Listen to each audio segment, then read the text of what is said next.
നമ്മുടെ കുഞ്ഞുങ്ങളും നമ്മുടെ കുടുംബങ്ങളും പുറത്തേക്ക് കുടിയേറി പാർക്കുന്ന ഒരു പ്രത്യേകത.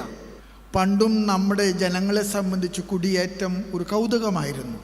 തിരുവിതാംകൂറിൽ നിന്ന് മലബാറിലേക്ക് കുടിയേറിയ നമ്മുടെ കാരണവന്മാർ, അന്ന് മലബാർ ഒരു ബാലികേറ മലയായിരുന്നു.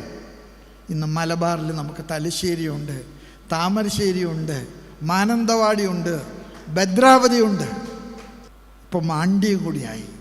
ഞാനത് പറയുന്നത് ഒരു കുടിയേറ്റ ജനതയുടെ കാരണവന്മാരുടെ മക്കളാണ് നമ്മൾ. അതുകൊണ്ട് തന്നെ നമ്മുടെ പ്രവാസികൾ നമ്മുടെ കാരണവന്മാരുടെ ഒരു പൈതൃകത്തിൻ്റെ തുടർച്ചയാണ്.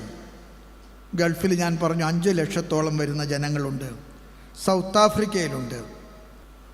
മൈഗ്രൻസ് എന്ന് പറയുന്നത് മിഷണറിമാരായിട്ടാണ് നമ്മൾ മനസ്സിലാക്കേണ്ടത്.